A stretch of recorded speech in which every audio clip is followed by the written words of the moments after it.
اسے مانتی ہے دنیا، اسے ڈھونڈتی ہے منزل، رہے عشق مصطفیٰ پہ جو غلام چل رہا ہے۔ کہ آپ کی شہید مسجد میں بھی امامت ہوئی، پھر آپ نور مسجد میں بھی رہے، تو آپ کا نکاح اس ہی امامت کے دوران ہوا، پہلے ہوا، بعد میں ہوا؟ کیونکہ نکاح کا تعلق انسان کی زندگی میں بہت زیادہ پڑتا ہے۔ امامت بھی تھی اور جھاڑو کا کام کاج بھی تھا میرا۔ شادی ہو جاتی ہے تو عمومی طور پر انسان کا وقت تقسیم ہو جاتا ہے، تو اب شادی کے بعد آپ کا کتنا وقت ان کاموں سے تقسیم ہو گیا؟ دراصل ہمارا ایسا ہے کہ میرے ساتھ بہنیں بھی ہیں، بڑی بہنیں میری، اور جو نو بیاہتا تشریف لے آئیں منکوحہ وہ بھی ساتھ ہیں، تو اس لیے وہ کوئی زیادہ پریشانی نہیں ہوئی۔ کہ اگر اکیلا گھر ہو نا تو گھر کے کام ایک دم بڑھ جاتا ہے، تو ساتھ ایک ہنڈیا میں پکے نا تو اتنا فرق نہیں پڑتا۔ اب وہ سوال تو مزید میں ذاتی سا ہی کرنا چاہوں گا، اور شاید کچھ محسوس بھی ہو جائے، اب اس کو کیسے میں مطلب اگر اجازت دے دیں تو کچھ ذاتی سا سوال کر لوں جس میں امت کا فائدہ ہو، ایسا سوال کیا جائے۔ اب جیسے گھر ہیں، مطلب عمومی طور پر ایسا ہوتا ہے کہ گھر کو بھی سنبھالنا ہوتا ہے، اس کی تربیت بھی کرنی ہوتی ہے، خواہ مطلب بچوں کی امی ہو یا بچے ہوں۔ اب بچوں کی امیوں کے ساتھ آپ ہیں، اور شاید ایسا محسوس ہوتا ہے کہ آپ کی اولاد میں سے چند افراد جو ہیں وہ آپ کی امامت کے دوران کنبہ آپ کا وسیع ہو چکا ہو، تو اب ان کی تربیت کا معمول بھی اور دعوت اسلامی بھی، امامت بھی، کاروبار بھی، یہ کس طرح لے کر چلے آپ؟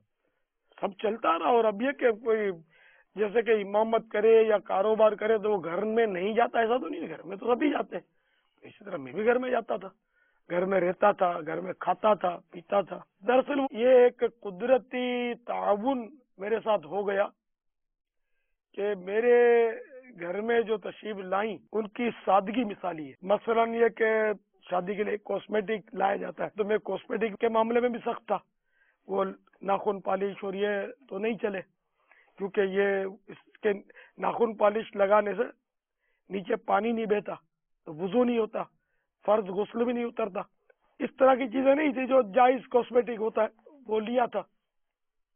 اور احتیاطاً ایک لوشن بھی میرے سائیڈ فرینڈ نے لیا تھا کہ اگر وہ ناخن پالش خود لگا کر آئے تو تم اس کو صاف کر سکو، تاکہ وہ تو خوش قسمتی سے وہ بھی نہیں لگا کر آئی تھی، تو میں نے پوچھا ہے تم نے یہ نہیں لگایا ناخن پالش؟ تو انہوں نے کہا کہ اگر یہ لگی ہوگی تو وضو کیسے ہوگا؟ تو زندگی میں بس وہ پہلی بار جو آیا نا، اب تک کاسمیٹک کبھی ہمارے گھر میں داخل نہیں ہوا، ضرورت ہی نہیں پڑی، تو یہ بھی جان چھوٹی نا، ورنہ نت نئے کاسمیٹک، نت نئے کپڑوں کے ڈیزائن، فیشن، یہ وہ، الحمدللہ اس نے کبھی میرے کو خرچے میں اتارا ہی نہیں، کبھی آج تک اس نے نہیں کہا کہ میرے کو 1 روپیہ دو گے۔ اسی طرح نہ کبھی انہوں نے مجھے یہ کہا کہ پانی پلاؤ گے، یا کبھی مجھے یہ کہا ہو کہ فلاں چیز کھانے کا آج تو جی کرتا ہے ذرا لے آئیے، وہ آج برسات ہو رہی ہے پکوڑے کھانے کو جی چاہ رہا ہے، اب لا دیں گے پکوڑے۔ یا مٹھائی کبھی کوئی طلب کی ہو انہوں نے، یا کبھی کہا ہو کہ وہ بھئی وہ بڑی ڈیزائنوں کے کپڑے نکلے تو کوئی ڈیزائن کا کپڑا میرے لیے فلاں ڈیزائن کا لے آئے، یا فلاں کپڑا مجھے لا دیں، یا مجھے چوڑیاں لا دیں، یا میرا کاسمیٹک ختم ہو گیا ہے وہ لا دیں۔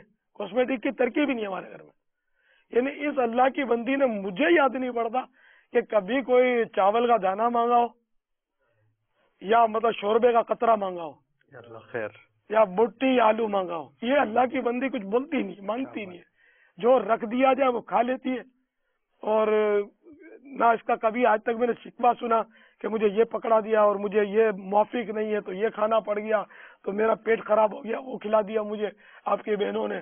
ابھی شکایت بھی نہیں کرتی کہ آپ کی بہن نے مجھے یوں بولا تو اس بہن نے یوں بولا، اور مجھے ستاتے ہیں اور مجھے طنز کرتے ہیں، میں کیا کروں اور میں کہاں جاؤں، کبھی لڑتی بھی نہیں ہے بیچاری۔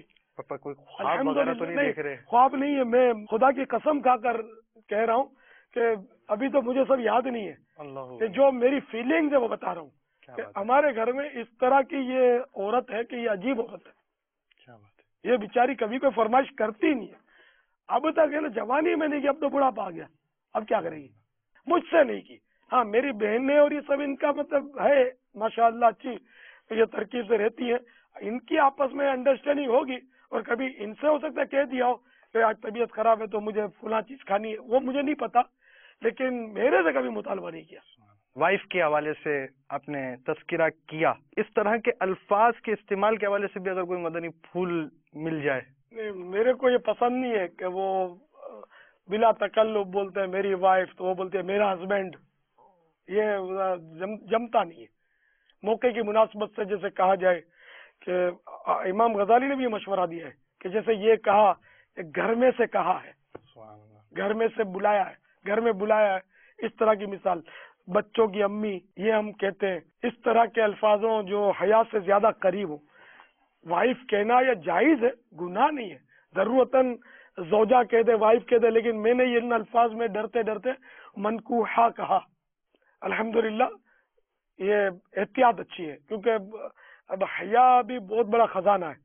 حضرت سیدنا عمر بن عبد العزیز رضی اللہ تعالیٰ عنہ بہت حیا والے تھے. ان کو وہ بغل میں پھوڑا ہو گیا، تکلیف تھی آپ کو. تو کسی نے پوچھا کہ حضور کہاں آپ کو تکلیف ہے؟ تو فرمایا وہ ہاتھ میں نیچے کی طرف ہے. یعنی بغل کا نام بھی انہوں نے لینے سے مطلب حیا کی، کوئی حرج نہیں تھی لیتے تو حیا کی. اور آج تو وہ اس کو بواسیر ہو گیا، میرے کو بواسیر ہو گیا، اس طرح لوگ باتیں کرتے ہیں. مثال دینے کے لیے کہا، اور میرے بھی ذرا آپ نے جیب شاید محسوس کی ہوگی کہ اگر جب یہ اس مرض کا نام لو تو انہیں کہ نقشہ بڑا گندا کھینچتا ہے اس میں، لیکن بلا تکلف لوگ اپنی ان جگہوں کے نام لیتے ہیں، بالکل نہیں شرماتے، یہ جگ بھی نہیں کرتے. اس میں بظاہر یوں کہنے والا کہہ سکتا ہے کوئی حرج بھی نہیں ہے. حاجت ہوگی نا تو صرف بیماری کا اظہار نہیں، اس جگہ کا اظہار بھی کرنا پڑے گا ڈاکٹر کے سامنے. لیکن جب حاجت نہ ہو تو آپ کو کہہ رہے ہیں، مجھے کہہ رہے ہیں، اس کو کہہ رہے ہیں، ہاں کیا لگا رکھا ہے؟ شرم نہیں آتی؟ آپ کہاں تھے؟ کیوں بھائی؟ تو وہ یوں ہو گیا تھا. تو یہ کہنا کہاں ضروری ہے؟ یہ بھی تو کہہ سکتا ہے کہ ذرا طبیعت نرم گرم تھی یا طبیعت خراب تھی، ضرورت نہیں یہ کہہ دے یا نہیں آ سکا میں معذرت خواہ ہوں. کہ بیماری کو چھپانے کی بھی تو فضیلت ہے نا، کہ جو اپنی مصیبت اپنی یا اپنے بچوں کی طرف سے یا جو بھی صدمہ ہو مصیبت ہو اس کو چھپائے تو اس کے لیے تو مغفرت کی بشارت ہے حدیث میں. لیکن ہم تو ڈنکے کی چوٹ اپنی تکلیفیں بیان کرتے ہیں. صلو علی الحبیب صلی اللہ تعالی علی محمد. اسے مانتی ہے دنیا،